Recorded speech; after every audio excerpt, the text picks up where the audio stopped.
Good evening, we're learning Parashat Balak. We're on page 857 of the Art Scroll Chumash.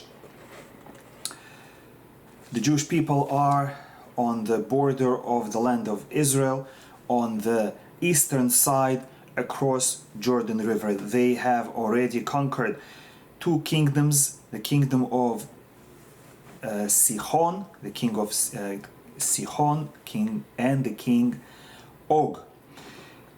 Two great kings that actually were mercenaries, that they were hired by the Canaanite kings to protect them from the attack from the east. They had the Mediterranean Sea protecting them from the west, and King Sihon and King Og protected them from the east. However, when the Jewish people came, they conquered the king of Sihon because he went to fight against them, and then they conquered the Og. And now the neighbors are scared. The Canaanite kings are scared. As the book of Joshua, book of Yoshua tells us, they were petrified, they lost their will to live. And Moabites, who were also on the eastern side of the land of Israel, eastern bank of Jordan River, they were also scared. Now, they really had nothing to be scared of, because the Jewish people were warned not to fight Moabites and Ammonites, people of Ammon and people of Moab, because they are our relatives. They are children of Lot, who was Sarah Imenu's brother. Sarah and Lot were brother and sister, and that means that Lot was Abraham's nephew, because Abraham married his niece Sarah. And Hashem said that these two pieces of land, Ammon and Moab, are off limits to the Jewish people, because they are the possession of the nation of Ammon and the nation of Moab. Nevertheless, the Moabites were scared. Now, why were they scared? They were scared that the Jews are going to attack and take their land. Why be scared if they know the Jewish people are not allowed? It's written in the Jewish Bible, not allowed to fight against Ammon and Moab. That would be the best guarantee for us. Imagine if in the constitution of the Palestinian Authority and of Iran, it said not allowed to attack the land of Israel. We would be so happy. Wow, they're not allowed by their own religion, by their own constitution, to attack us. They would be our friends, and we would be so happy that their God commanded them not to attack us. Why weren't they so happy? So there are a few reasons. One of the reasons is that other nations, when they hear that a God commanded them something, it doesn't impress them. That is because they don't believe in it. They don't believe in their God, and they don't believe that he can talk and that he actually said something. And not only that, they know that people in general are not loyal to their God. They often exchange him for other idols. And they jump from one religion to another, whatever suits them at that moment. If they need prosperity, they take out the idol of wealth and they pray to him. And if he happens to have certain rules that they themselves invented, they follow those rules. And then another time they need health, they take out the idol of health and they pray to him. And if he happens to have different rules, different laws opposing the idol of wealth, they'll say, I don't need wealth now health is more important for me. So they will do things that go against the other religion, and so on and so forth. They can be a different person every day. Why? Because today I need this from God's, and therefore I follow a different path. And so they thought that the Jewish people are the same. Okay, their God told them not to attack Ammon and Moab, but who knows, tomorrow they'll choose a different God. Tomorrow they'll get a different set of man-made rules which will tell them that today it's okay to attack Ammon and Moab. On Monday it wasn't, but Tuesday it's okay. So just like all the religions that they were familiar with, they thought the Jewish religion is the same. That you can be free to choose any idol you want for any particular circumstance. The second mistake they made was that they thought that just like nations sometimes ignore the command of their own religion, I want to do even though my religion doesn't let. And they thought the Jewish people are also like that. And these are the two mistakes they made, because Jewish people only have one God and they don't exchange him for anyone. We have rules that are godly, as later in the Parshat, Balaam himself, the non-Jewish prophet who wanted to curse the Jews, he himself will proclaim, God is not a man. Men lie, men change their mind, men trick others. God doesn't do that. He says something and it is forever. So Jewish people have an eternal and all-powerful God. And therefore the rules that he gives us are eternal and they never change. So the Moabites didn't have to worry that a different idol will come and command us different laws. And plus, we are, of course they didn't know about it, but we are a loyal nation. We don't exchange our God for anything. We would even give up our life, as millions of Jews have throughout the ages given up their life for their God. And because Moabites were judging the Jews according to their own standards, they couldn't trust the Jews. So what if their God told them not to attack us? They might still, or tomorrow a different God will come and tell them to attack. So on page 857, Balak, son of Zippor, saw all that the Jewish people had done to the Amorite. Amorite is the nation that Sihon was the king over.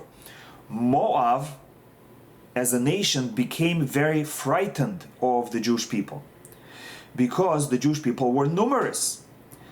And Moab was disgusted in the face of the children of Israel. Disgusted means that they lost their appetite and the light of day became not pleasant anymore from fear.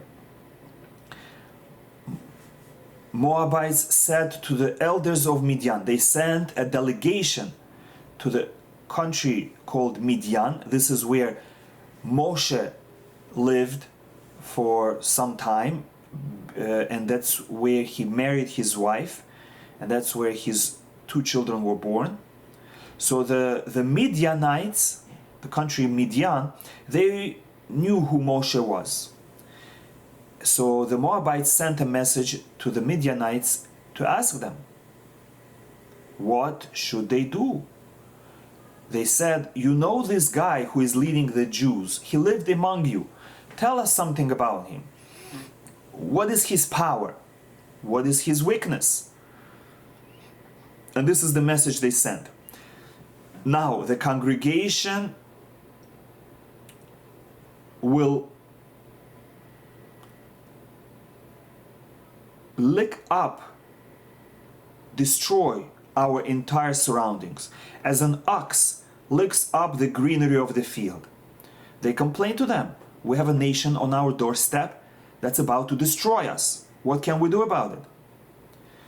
And now the name of the king of Moab is given. Balak, son of Tzipor, was king of Moab at that time. And the commentators say that the extra expression at that time is not only giving us historical note who was the king at that time, but it's telling us an emphasis at that time.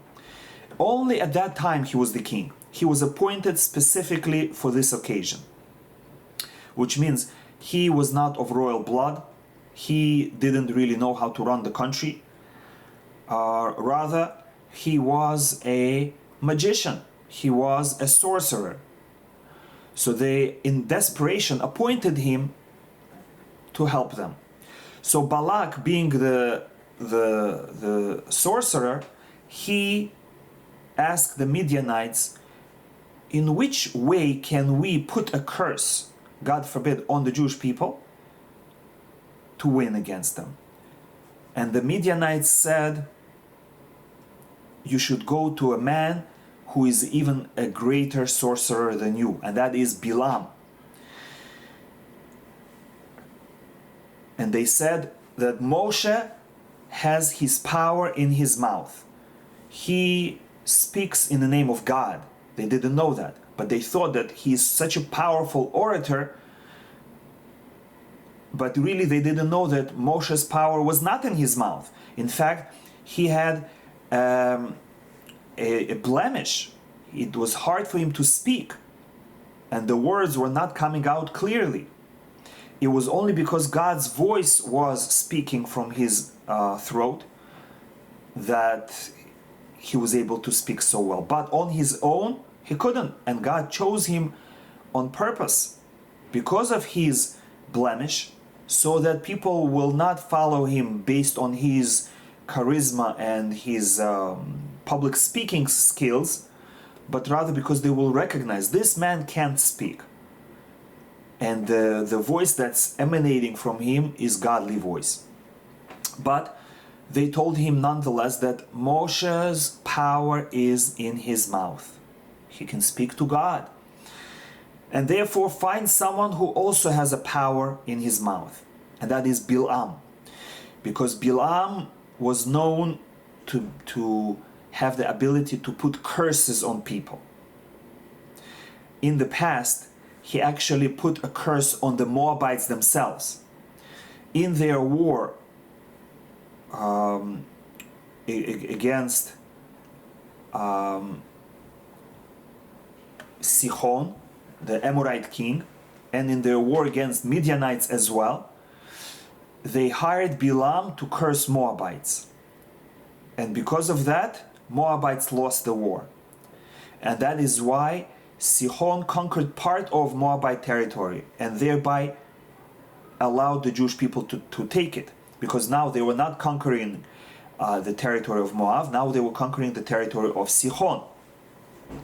So Moabites experienced Bilam's evil mouth on their own skin. So verse 5, Balak sent messengers to Bilam, son of Beor, to Petor, which is by the river, by the Euphrates River, of the land of the members of his people, to summon him, to call him for help, saying, behold, a people has come out of Egypt. Behold, it has covered the surface of the earth, and it sits opposite me. It's not threatening me, it just sits peacefully, waiting the command to enter the land of Israel. So now, please come and curse this people for me, for it is too powerful for me. Perhaps we will be able to strike it and drive it away from the land. For I know that whomever you, Bilam, bless is blessed, and whomever you curse is accursed. That is the invitation they sent. And we see that people believed and they knew that curses have power. And they knew that blessings have power. They experienced it. And it is true that a curse weakens a person or even a nation, and a blessing strengthens him. And you don't have to be a magician or sorcerer to put a curse on a person or to bless a person. Every Jew, by thinking positively, sends good energy to people. Every Jew, by talking positively about people, sends good energy to them. And of course, if you give a blessing, saying, may such and such person be blessed, may he be healthy, may he be wealthy, may he be close to God, you are making it easier for them to achieve that blessing. And therefore, we should use our mouth to give blessings to ourselves, to give blessings to everyone we meet. And they actually were fighting a war through curses. They knew they cannot win with soldiers, and they were willing to spend a lot of money, and instead of mobilizing their soldiers, they just sat at home and asked Balaam, can you please curse the Jews for us? That's how much they trusted the power of a curse, and that's how much we should believe in the power of a blessing. Whomever you bless is blessed, and whomever you curse is accursed. So the first delegation came to Balaam. The elders of Moab and the elders of Midian went together with charms, special instruments to do sorcery in their hands. They came to Balaam and spoke to him the words of Balak. And he said to them, spend the night here, and I will give you a response, as Hashem shall speak to me. So he said, I am a representative of God. Balaam was an actual, true prophet of God. He was the only non-Jewish prophet in history, which says a lot about him. He had a great potential. He could have become a saint in our terms. He could have become a great man who would have led the non-Jewish nations to perfection. He could have become a spiritual authority and a king of all the nations of the world, and they would recognize him. But instead, he used it for his own base desires. As we will see later, he was very greedy, and he was involved in forbidden sexual relations, all the way down lowly with animals. So he used his great power, instead of bringing people closer to God, to draw them away from God. And he actually tried to go against the people of God, using the talent that he had and the gift he was granted to be a prophet. He tried to go against God himself and his nation. Now, at this time, he admits that I cannot curse the nation of God unless he gives me permission. As Hashem shall speak to me. So the officers of Moab stayed with Balaam. Now on page 559. God came to Balaam and said, who are these men with you? Now, why is Hashem asking such a question? Doesn't Hashem know everything that's going on? So the answer is that God does not shock a person. He first introduces a conversation with a question.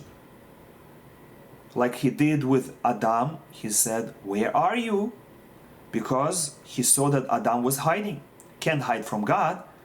But Hashem didn't want to shock Adam.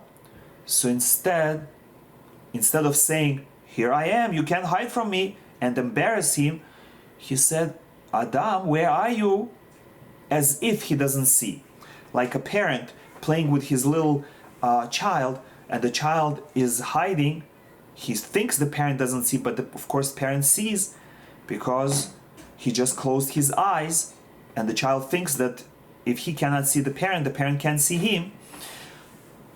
And the same thing Hashem is doing here with Bilam. Bilam, who are these people? In order to give him opportunity to admit the evil intent and to apologize, say, God, I know you know everything. I can't hide from you. I wanted to curse them, but I know you don't like this idea, and I apologize. I'm not going to do anything bad. Bilam is misleading himself. His desire to do evil and to curse the Jews is so strong that he convinces himself that God doesn't see. And he says, oh, God is asking me who these people are. Must be he's not all-knowing. And that means I can trick him. I can lie to him. I can hide information from God. And so he said, Balak, son of Zippor, king of Moab, sent to me. Behold, the people coming out of Egypt has covered the surface of the earth. Now go and curse it for me. Perhaps I will be able to make war against it and drive it away. So he's already lying. In his one sentence, he's already lying multiple times. First of all, he says, the people coming out of Egypt, which gives the merit to people themselves for taking themselves out. They are coming of Egypt, instead of recognize that God, the people that you took out of Egypt. So therefore, he diminishes the power of God. And he says, God, this was just by chance that they came out of Egypt. And then he says,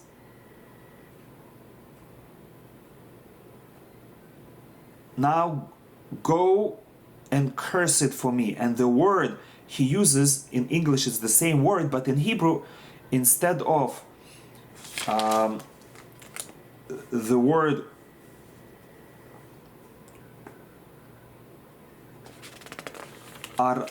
before it was ara, which is a word for curse in Hebrew, here it uses the word kava, which is a stronger word for Hebrew, for curse. So Bilam now pretends, because he wants to put a more severe curse on the Jews, but he doesn't want to admit that it's his own desire. So he says, Balak asked me to put a very strong curse on the Jews. And that's lie number 2. And number 3, he says, perhaps I will be able to make war against it and drive it away. Drive it away means all the way to the other end of the earth, or to destroy them. Drive them away completely. Whereas Balak did not say that. Balak said, perhaps I will be able to strike it and drive it away from the land. All I want is to push it a little further from me. They shouldn't be right on top of me. As opposed to Bilam, he says, I will wage war, a full-out war, not just a strike, not just one attack, and let them just move further. Bilam said, I want to curse them with such a powerful curse that they will be destroyed, annihilated, and moved to the end of the world. And God said to Bilam in verse 12, you shall not go with them, and you shall not curse the people, for it is blessed. So here the sages derive 3 steps in the conversation between God and Bilam. First, Hashem said, you shall not go with them. Don't go with them, that's it. So Bilam said, okay, God, I'm not going to go with them, but can I curse the people from my home? So Bilam is trying to twist God's words and say, oh, you said I shouldn't go, but maybe I can curse them from here. So Hashem said, not only you shouldn't go with them, but don't even curse the people from your own home. Don't go with them, and you shall not curse the people. And then Bilam said, okay, you know, God, I'm not going to go with them, and I'm not going to curse them from here. But God, can I at least bless them? Can I give them a good wish? And Hashem said, no, for it is blessed. It's already blessed. They don't need your blessing. Because Bilam was hoping that if God gives him permission to talk, he'll quickly put in a good word, so to say, against them. And Hashem said, no, they don't need your blessing. As the sages say, you should avoid even a blessing of an evil person. Stay away from an evil person, even when he smiles at you, when he wants to hug you, when he wants to bless you, stay away. Nothing good comes from an evil person. Now, Bilam arose in the morning and said to the officers of Balak, go to your land, for Hashem refuses to let me go with you. And here again, sages, being such a good psychologist, they note that Bilam is tricking the officers of Balak. He's telling them, Hashem refuses to let me go with you. As if to say, you are not important enough for me to go with you. God honors me so much that he told me that they're not worthy that you should go with them. Let Balak send you a more dignified delegation. And that's exactly what they did. The officers of Moab arose and came to Balak and said, Bilam refused to go with us. So Balak kept on sending officers, more and higher ranking than these. So from here we see that Bilam had gava, he had pride. He was boasting, I'm such a great man, I need a better delegation to bring me. They came to Bilam second time and said to him, do not refrain from going, for Balak shall honor you greatly, and everything that you say to him he will do. So now go and curse this people for me. And Bilam again answered and said to the servants of Balak, if Balak will give me his household full of silver and gold, I cannot transgress the word of Hashem my God to do anything small or great. Again, in part to praise himself, he says, you know who my God is? Hashem, the ultimate God. I serve. You serve little idols. I serve the great God. He uses our Jewish name for God. Hashem, my God. And now you too, stay here for the night, and I will know what more Hashem will speak with me. God came to Bilam at night and said to him, if the men came to call you, arise and go with them, but only the thing that I shall speak to you, that shall you speak. From here we learn that Hashem tries to stop a person from doing something bad, but when Hashem sees that the person is strongly desiring to do it, and he is committed to do it, Hashem says, okay, it's your choice, I tried to stop you, but if you want to do it, the door is open. Go and do it, and you will see the result. You will see that I was right. That's what he allowed Adam to do. He said to Adam, don't eat from the forbidden fruit. Adam said, okay, but then Adam said, I really want to. And he did. And Hashem said, I'm not going to tie your hands. You want to eat? Eat. And here with Bilam, first he said to him, don't go. But when